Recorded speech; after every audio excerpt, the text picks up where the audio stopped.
Hello everyone, कैसे आप सब? मैं Akash Ashraf vision biology online platform में आपका स्वागत करता हूँ। जैसा कि आप इस बात से बखूबी वाकिफ है कि हमने कुछ दिन पहले आपको कहा था कि हम ऑनलाइन क्लास स्टार्ट करने जा रहे हैं। तो इस सिलसिले में हमने ऑनलाइन क्लास स्टार्ट किए और कुछ वीडियोज़ जो है वो हमने ऑलरेडी अपलोड किए हैं। आप उनको देख सकते हो वहाँ पे। ये जो बैच जो हमने स्टार्ट किया है उस बैच का नाम है उड़ान बैच। वो फ्री ऑफ कॉस्ट है। ठीक है? तो ये एक बेस्ट अपॉर्च्युनिटी है आपके लिए, तो आप इस चीज़ को ग्रैब कीजिए। मैं जो सब्जेक्ट पढ़ाने जा रहा हूँ आपको, वह है बायोलॉजी। और आज जो बायोलॉजी मैं आपको पढ़ाने जा रहा हूँ, वो क्लास 10th बायोलॉजी। जब मैं क्लास 10th की बायोलॉजी की बात करूँगा, तो यहाँ पे हमें क्या देखने को मिलेगा कि इसमें जो पहला वाला यूनिट जो है, वो है लाइफ प्रोसेस के बारे में, ठीक है? आगे बढ़ने से पहले इस चैनल को सब्सक्राइब कीजिए, शेयर कीजिए और लाइक कीजिए। इससे बाकी स्टूडेंट्स भी जुड़ पाएँ और आपको तरह-तरह के अपडेट्स भी मिलेंगे इसके ऊपर, ठीक है? तो स्टार्ट करते हैं हम चैप्टर नंबर 1 से, जो मैंने आपको अभी थोड़ी देर बोला कि वो है लाइफ प्रोसेस। 10th क्लास का पहला वाला यूनिट है ये।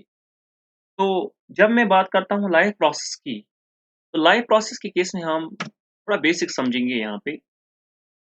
पहला स्लाइड आपको जो देखने को मिलेगा यहाँ पे, वो है कोड ऑफ लाइफ। यानी ज़िंदगी का क्या कोड है? जिसकी वजह से हम बोलते हैं कि जो जितने भी लिविंग ऑर्गेनिज़्म है, ये अपने आप को सर्वाइव करते हैं, या जितने भी लिविंग ऑर्गेनिज़्म जो है, ये अपने आप को मेंटेन कर रहे हैं, ठीक है? तो उसको हम किस हिसाब से बोलेंगे, ये एक लाइफ प्रोसेस का हिस्सा है। तो यहाँ पे एक क्वेश्चन जो है अगर आपको देखने को मिलेगा वो, ठीक है? वो यहाँ पे मैंने लिखा, what is the hidden engine that powers all living things? Organisms के पास ऐसा कौन-सा इंजन है, जिसकी वजह से इनको एनर्जी मिल रही है?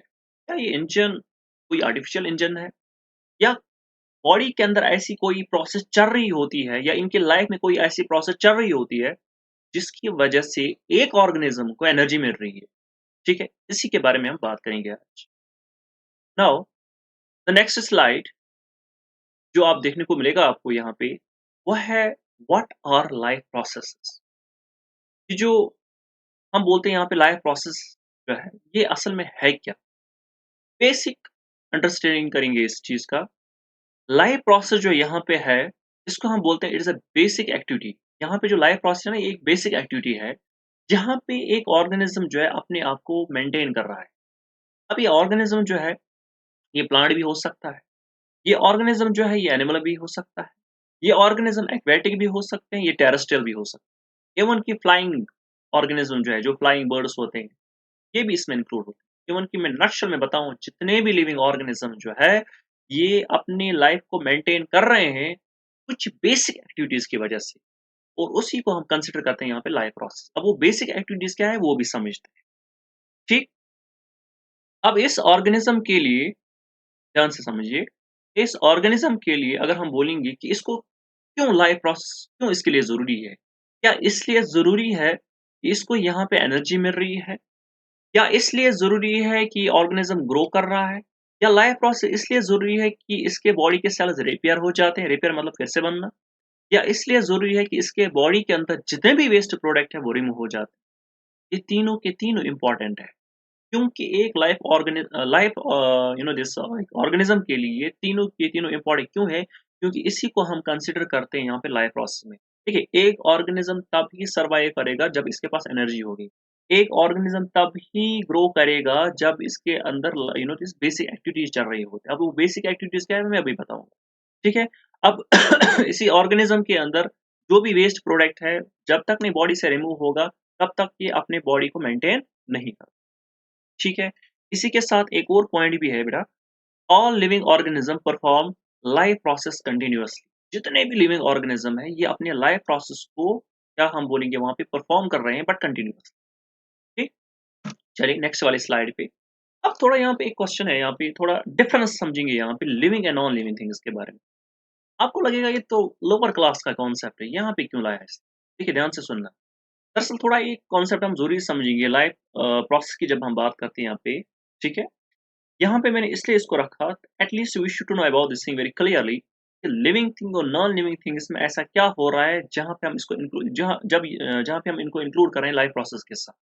तो पहली बात अगर हम देखेंगे यहाँ पे लाइफ प्रोसेस में खासकर लिविंग थिंग्स की अगर मैं बात करूँ यहाँ पे, ये जो लिविंग थिंग्स यहाँ पे है, ध्यान से समझिए। लिविंग थिंग्स जो है इट शोज़ ग्रोथ, यानी इनमें ग्रोथ होती है, बिल्कुल होती है। क्या लिविंग नॉन लिविंग थिंग्स में ऐसा कुछ है? नो, जैसे आप देख रहे हो इधर रोबोट है, तो ठीक है, बोट एक है यहाँ पे। इस तरह यहाँ पे टेबल है, इस तरह यहाँ पे क्लॉक है, राइट? एक स्टूल है यहाँ पे। यहाँ पे नॉन लिविंग थिंग्स जो है यहाँ पे लाइफ प्रोसेस को अंजाम नहीं देते हैं। यहाँ पे नॉन लिविंग थिंग जो है they do not perform life processes. इसी तरह अगर मैं एक बात और बताऊँ कि जो लिविंग थिंग्स जो यहाँ पे है, इनको फूड की आवश्यकता होती है, इनको फूड की ज़रूरत होती है। वो फूड किस लिए चाहिए? लिविंग ऑर्गेनिज़्म जो है इसको फूड किस लिए चाहिए? वो इसीलिए क्योंकि इसको एनर्जी की रिक्वायरमेंट है। क्योंकि जब तक न एक ऑर्गेनिज़्म को, फिर चाहे वो ऑर्गेनिज़्म माइक्रो हो या मैक्रो, अब मैंने एक वर्ड यूज़ किया माइक्रो। माइक्रो ऑर्गेनिज़म्स आप याद रखिए, माइक्रो जो मैं बता रहा हूँ यहाँ पे, माइक्रो का मतलब होता है स्मॉल, ठीक है? और एक वर्ड है वो है मैक्रो, एक वर्ड है मैक्रो। मैक्रो का मतलब होता है लार्ज। अब स्मॉल ऑर्गेनिज़्म से लेके लार्ज ऑर्गेनिज़म्स तक, जितने भी ऑर्गेनिज़म्स हैं, ठीक है? अब मैं सिंपल एग्ज़ाम्पल देता हूँ, फॉर एग्ज़ाम्पल माइक्रो ऑर्गेनिज़म्स में अमीबा, वो यूनिसेलुलर ऑर्गेनिज़्म है, एक्वाटिक ऑर्गेनिज़्म है, ठीक है? क्या उसके लिए न्यूट्रिशन ज़रूरी है? बिल्कुल है। अगर न्यूट्रिशन ज़रूरी है, इसका मतलब वो भी लाइफ़ प्रोसेस का एक हिस्सा बनेगा, ठीक है? माइक्रो से लेके मैक्रो ऑर्गेनिज़्म तक जितने भी ऑर्गेनिज़म्स हैं, हर एक ऑर्गेनिज़्म के लिए न्यूट्रिशन का होना बहुत ही ज़रूरी है, ठीक है? इसलिए मैंने यहाँ पे कहा कि लिविंग थिंग्स के लिए फूड का होना बहुत ही ज़रूरी है, जिसकी वजह से उनको एनर्जी मिल रही है, ठीक? इसी तरह लिविंग थिंग्स में हमने पढ़ा है कि उनके लिए रेस्पिरेशन भी ज़रूरी है। लिविंग थिंग्स में एक्सक्रीशन ऑफ वेस्ट या एक्सक्रीट वेस्ट जो है, यानी बॉडी में जो वेस्ट प्रोडक्ट होते हैं, वो भी रिमूव हो जाते हैं। प्लांट्स के अंदर वेस्ट प्रोडक्ट होता है? एनिमल्स के अंदर वेस्ट प्रोडक्ट होता है? बिल्कुल होता है। क्या उनके और जो ये ऑर्गेनिज़्म जो है, क्या उनके बॉडी से रिमूव हो जाते हैं? बिल्कुल हो जाते हैं। तो इनको भी हम डिटेल में समझेंगे आगे, पर याद रखिए लिविंग थिंग्स के लिए ये 4 चीज़ें बहुत ही ज़रूरी हैं। इसलिए यहाँ पे लिविंग थिंग्स को यहाँ पे ये कहते हैं कि एक लाइफ प्रोसेस का हिस्सा है। खासकर क्या-क्या? ये एक लिविंग ऑर्गेनिज़्म की ग्रोथ ज़रूरी है। वो तब पॉसिबल है जब ये फूड को कंज़्यूम कर रहा है। जब ये फूड को ले रहा होता है, ये ऑर्गेनिज़्म, बॉडी में इसकी डाइजेशन चलेगी, एनर्जी रिलीज़ हो जाएगा और उसके बाद इसके लिए रेस्पिरेशन का भी होना ज़रूरी है। इसके साथ-साथ जब प्रॉपर डाइजेशन हो रही होती है बॉडी के अंदर, ये आपने थोड़ा पढ़ा होगा इसके बारे में, कंप्लीट डाइजेशन जब हो जाती है, बाद में जो भी वेस्ट प्रोडक्ट होगा बॉडी के अंदर, वो रिमूव हो जाता है। ठीक है? अगर वो वेस्ट प्रोडक्ट रिमूव नहीं होगा, इससे क्या होगा, बॉडी जो है वो इंटरनल बैलेंस को मेंटेन नहीं कर पाएगी। ठीक है? ओके। तो इसी तरह हमने यहाँ पे एक और चीज़ भी समझा यहाँ पे कि लिविंग थिंग्स जो यहाँ पे खासकर ग्रोथ के बारे में बात की मैंने, फूड के बारे में बात की मैंने, एनर्जी, रेस्पिरेशन, इसी तरह यहाँ पे एक्सक्रीशन की बात की, ये लाइफ प्रोसेस का एक हिस्सा है। ठीक है?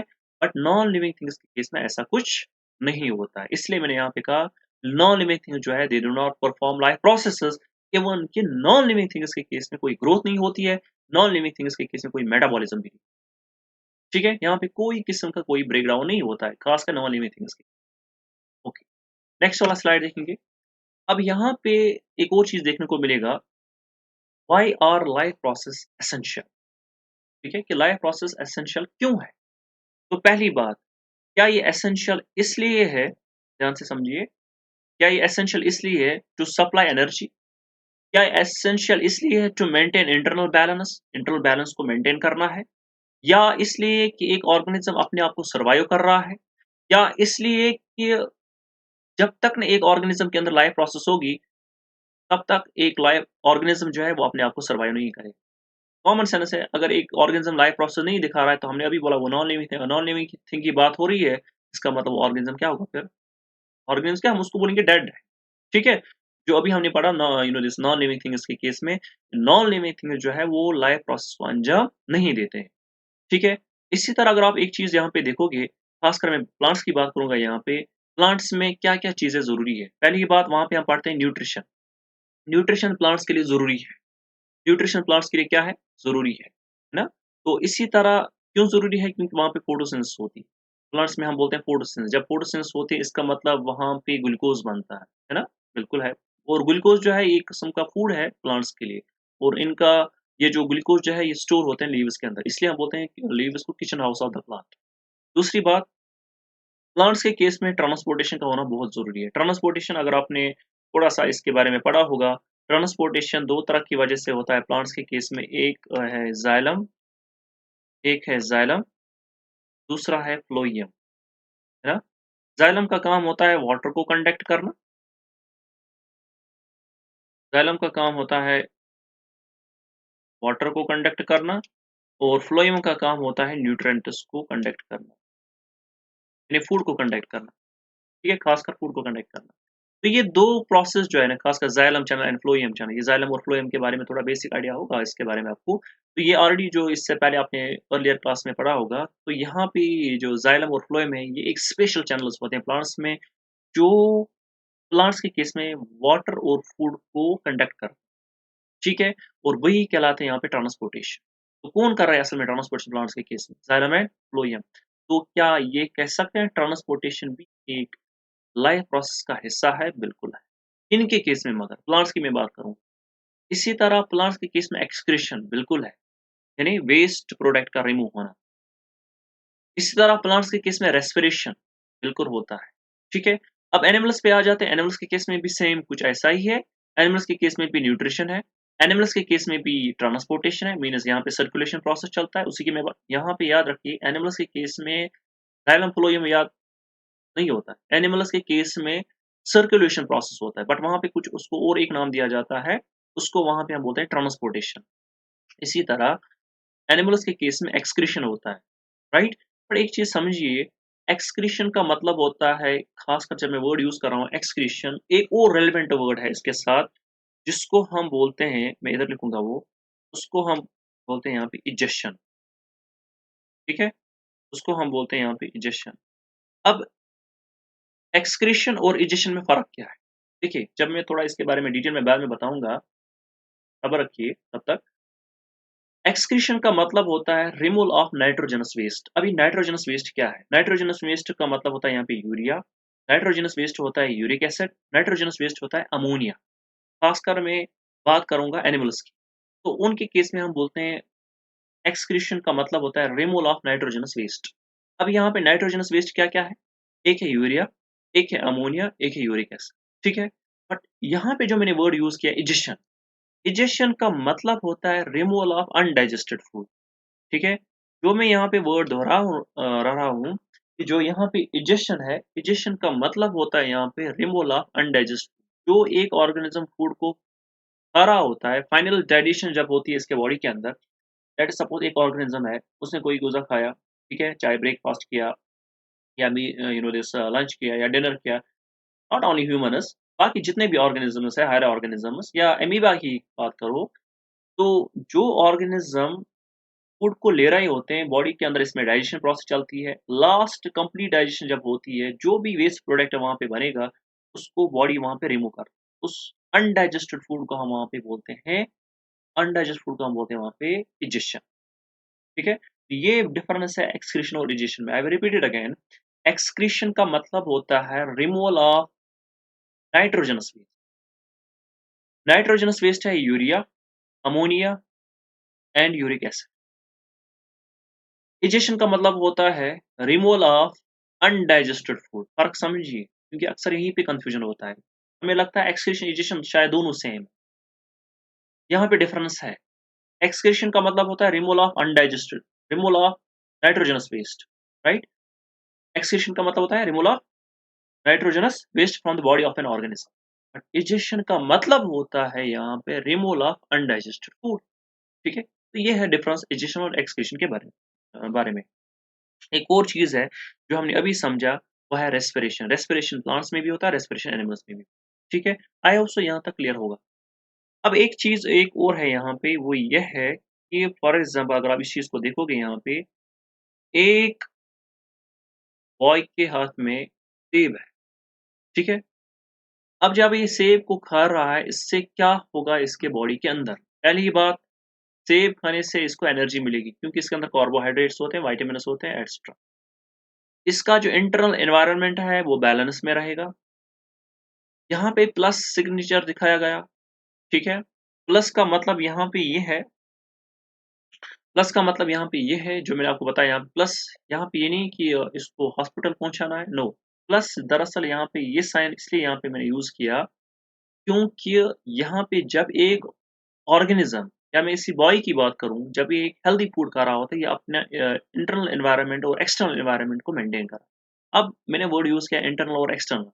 इंटरनल का मतलब होता है जो भी हमारी बॉडी के अंदर इंटरनल एनवायरनमेंट है, जब वो मेंटेन होता है, राइट? हेल्दी फूड खाने से, या बॉडी के बाहर जो एक्सटर्नल एनवायरनमेंट है, external environment in external parts जो है, वो मेंटेन रहा है हो रहा है, ठीक है? तो उस चीज़ का भी यहाँ पे वो सर्वाइव होना बहुत ही ज़रूरी है। इसी तरह अगर हम एक और बात करेंगे यहाँ पे कि फॉर एग्ज़ाम्पल अगर ये बॉय जो है, ठीक है? कि ऐसा फूड खा रहा है या ऐसा सब्सटेंस खा रहा है जिसकी वज़ह से इसकी बॉडी जो है इंटरनल बैलेंस जो है वो डिस्टर्ब हो रही है।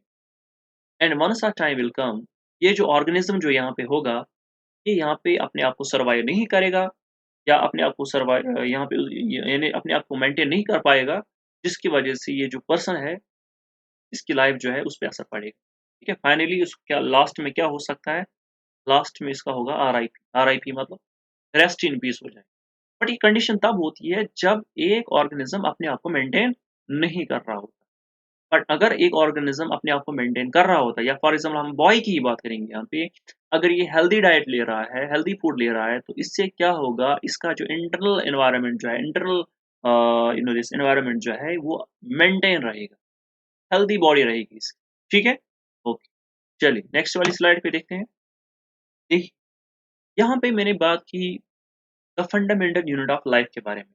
अब बोलोगे, सर आप हमें 10th का पढ़ा रहे हो, तो आपने लाया यहाँ पे 9th का कॉन्सेप्ट। आप बोलोगे क्यों? क्योंकि 9th क्लास के केस में एक चैप्टर है, उसका नाम है फंडामेंटल यूनिट ऑफ लाइफ, वो है सेल। और इसको मैंने उसके साथ क्यों जोड़ा वो भी देखिए। जो आप यहाँ पे देख रहे हो, the fundamental unit of life, वो है सेल। अब यहाँ पे जो सेल है ना, सेल जो है ये हर एक लिविंग ऑर्गेनिज्म के लिए ज़रूरी है, क्योंकि हर एक लिविंग ऑर्गेनिज्म की जो शुरुआत हुई है, वो सेल से ही हुई है, ठीक है? फिर चाहे वो प्लांट हो या एनिमल हो यहाँ पे, ठीक है? इसलिए यहाँ पे मैंने यहाँ पे लिखा है कि जितने भी लिविंग ऑर्गेनिज्म है, every living thing is the cell, ठीक है? जो भी लिविंग ऑर्गेनिज्म है उसकी शुरुआत सेल से ही हुई है, और ये उसका ओरिजिन जो है वो सेल से ही हुआ है, ठीक है? थोड़ा-सा पढ़ेंगे इसके बारे में। All living beings are made up of cells, ठीक है? फिर चाहे वो प्लांट हो या animal. The story of life is ultimately the story of what happens inside these microscopic structure। Microscopic structure क्यों? इसीलिए क्योंकि हम सेल को अपनी आँखों से डायरेक्टली नहीं देख सकते, विजुअलाइज़ नहीं कर सकते ना। सेल अगर हम प्लांट के लिए, सेल अगर हम एनिमल सेल लें, तो हम उसको माइक्रोस्कोप के ज़रिए देखते हैं। इस तरह सेल को हम नहीं ऑब्ज़र्व कर सकते। इसके अंदर क्या है, कौन-सी प्रोसेस हो रही है, सेल के अंदर रेस्पिरेशन कैसे हो रही है ना? सेल के अंदर कैसा ये दिस ट्रांसपोर्टेशन हो रहा है वहाँ पे। तो ये प्रोसेस जो है या सेल को ऑब्ज़र्व करना, ये हम सिर्फ़ और सिर्फ़ देख सकते हैं माइक्रोस्कोप के ही ज़रिए। और यही सेल जो है ये एक अहम हिस्सा है ऑर्गेनिज़्म के लिए, क्योंकि जितने भी लिविंग ऑर्गेनिज़म्स जो है, उनकी शुरुआत जो हुई है, वो सेल से ही हुई है, और यही सेल जो है ये हमारी लाइफ प्रोसेस का एक अहम हिस्सा है। ठीक है? चलिए बनते रहिए दूसरे वाले स्लाइड। अब यहाँ पे एक क्वेश्चन और है कि ये है कि द चैलेंज, किस चीज़ का चैलेंज है? सेल के बारे में ही बात हो रही है। ठीक है? देखिए, अगर आप यहाँ पे देखोगे, look, to survive and function each individual cell requires 4 essential things from its environment. 4 चीज़ें ज़रूरी है अगर एक ऑर्गेनिज्म अपने आप को मेंटेन कर रहा है, या अगर उसको मेंटेन करना है, अपनी लाइफ को सर्वाइव करना है वहाँ। पहली बात, एक ऑर्गेनिज्म के लिए एनर्जी चाहिए, और एनर्जी कौन प्रोवाइड करेगा इसको? सेल, है ना?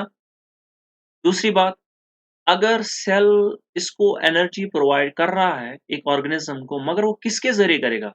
तब ये पॉसिबल तब है जब एक लिविंग ऑर्गेनिज्म न्यूट्रिएंट्स को ले रहा होता है।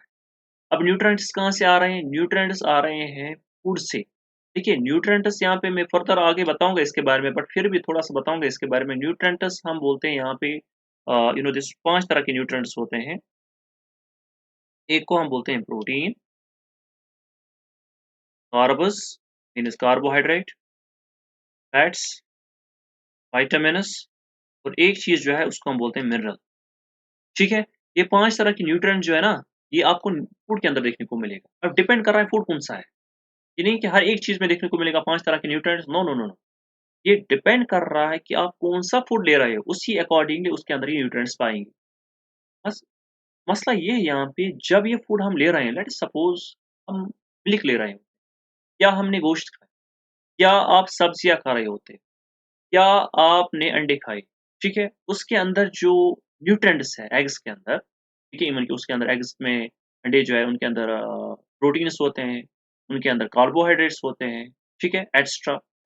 तो ये उनके अंदर न्यूट्रिएंट जो होते हैं ना, ये हमारे बॉडी के अंदर चले जाते हैं।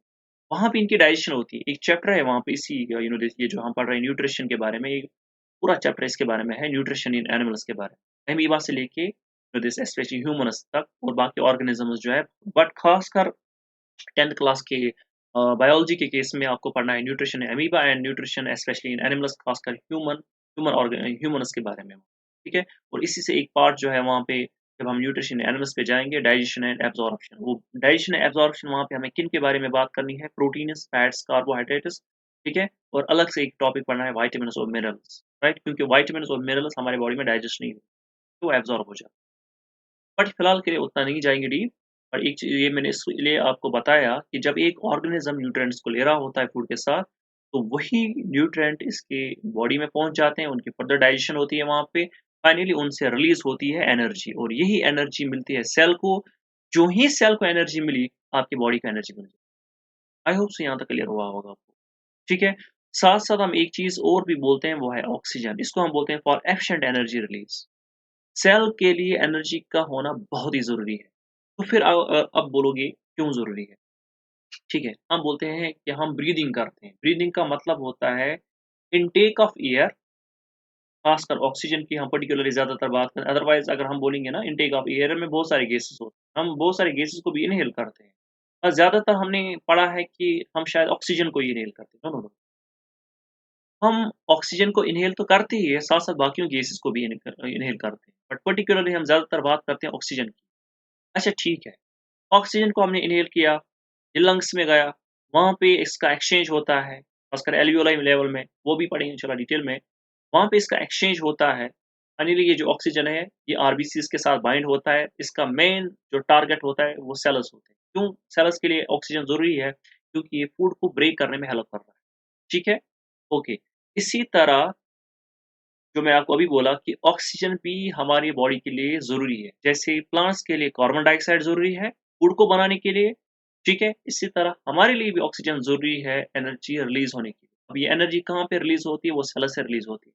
आपने थोड़ा बेसिक आइडिया समझा होगा जब हम बोलते हैं माइटोकॉन्ड्रिया के बारे में, राइट? तो माइटोकॉन्ड्रिया को क्या हम बोलते हैं? माइटोकॉन्ड्रिया को हम बोलते हैं यहाँ पे पावर हाउस ऑफ सेल। ये जो आप सेल देख रहे हो ना इसके अंदर organelle, this is actually the organelle here. इसी को हम बोलते हैं यहाँ पे mitochondria. Mitochondria is known as power house of the cell. तो क्यों बोलते हैं इसको power house of the cell? क्योंकि माइटोकॉन्ड्रिया जो है ना, यहीं से एनर्जी रिलीज़ होती है, जिसको हम कभी-कभी बोलते हैं ना एटीपी, एटीपी के बारे में, ठीक है? Adenosine triphosphate. दरअसल एनर्जी यहीं से रिलीज़ होती है, और माइटोकॉन्ड्रिया को एनर्जी दिस ये एनर्जी कैसे रिलीज़ कर रहा है?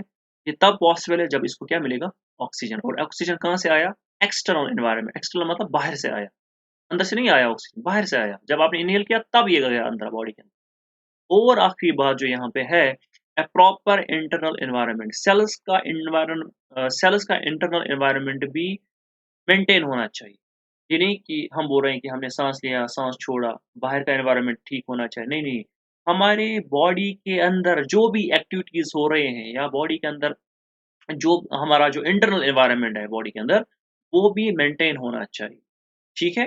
तो यहाँ पे वही है, प्रॉपर इंटरनल एनवायरनमेंट।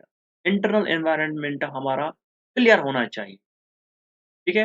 जिसकी वजह से हम ये कहेंगे कि बॉडी के अंदर जो भी प्रोसेस हो रही है, वो स्मूथली हो रहा है, ठीक है?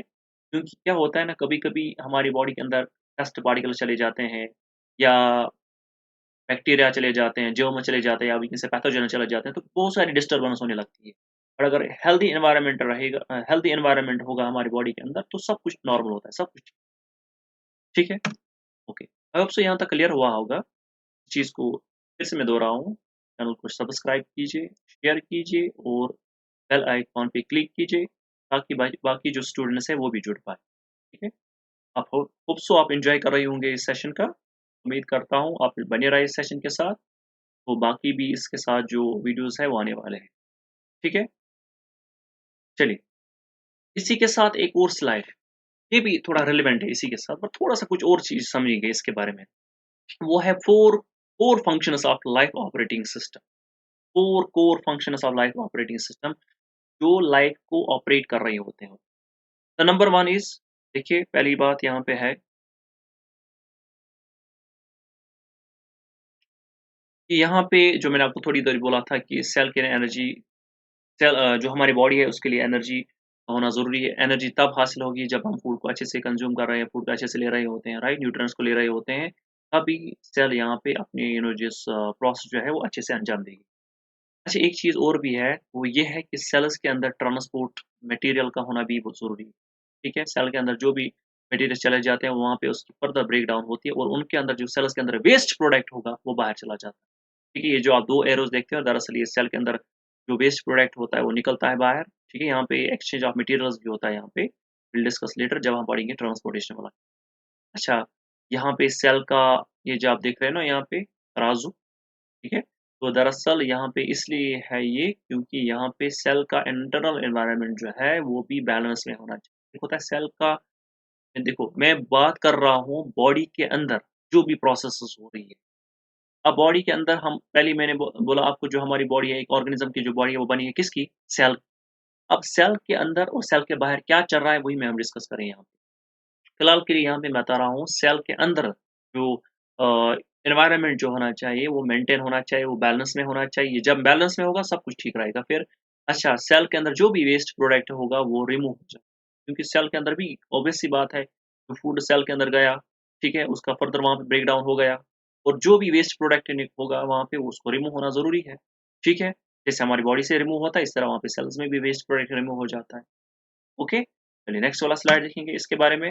Now the final one, the solution. क्या निकला सॉल्यूशन लाइफ प्रोसेस का? सॉल्यूशन यही निकला कि जितने भी लिविंग ऑर्गेनिजम्स हैं, अब फिर चाहे वो प्लांट हो या एनिमल, या इन नटशल में बताऊं, जितने भी लिविंग ऑर्गेनिजम्स है, माइक्रो ऑर्गेनिज्म से लेके मैक्रो ऑर्गेनिजम्स तक, ठीक है? माइक्रो ऑर्गेनिज्म से लेके मैक्रो ऑर्गेनिजम्स तक, चाहे वो प्लांट्स हो या एनिमल्स हो, इवन के micro organisms, they perform certain basic activities to stay alive, ठीक है? कुछ एक्टिविटीज को परफॉर्म करते हैं इसलिए क्योंकि उनको क्या रहना है? जिंदा रहना है। जिंदा रहने के लिए ना उनको कुछ बेसिक एक्टिविटीज को परफॉर्म करना ही करना है, इसलिए क्योंकि वो अपने आप को सर्वाइव कर सके। तो these essential activities are called as, उन्हीं को हम बोलते हैं यहाँ पे लाइफ फोर्स, ठीक है? चलिए नेक्स्ट वाला देखेंगे, लास्ट वाला slide, that's about basic life process. तो याद रखिए मैंने आपको बिगनिंग में बताया था यूनिट नंबर 1 जो है वो है लाइफ प्रोसेस, उसमें से 4 चैप्टर्स जो है हमें पढ़ने हैं मेनली। तो पहला वाला जो यहाँ पे है, ठीक है, जो हमें बात करनी है यहाँ पे वो है अबाउट द न्यूट्रिशन, और उसके बाद यहाँ पे जो है वो है रेस्पिरेशन, उसके बाद जो यहाँ पे है ट्रांसपोर्टेशन, उसके बाद जो यहाँ पे है वो है एक्सक्रीशन, ठीक है? इन चारों के बारे में हम डिटेल में पढ़ेंगे कि क्या है न्यूट्रिशन, क्या है रेस्पिरेशन, क्या है ट्रांसपोर्टेशन और क्या है एक्सक्रीशन। बने रहिए चैनल पे, तब तक के लिए थैंक यू सो मच।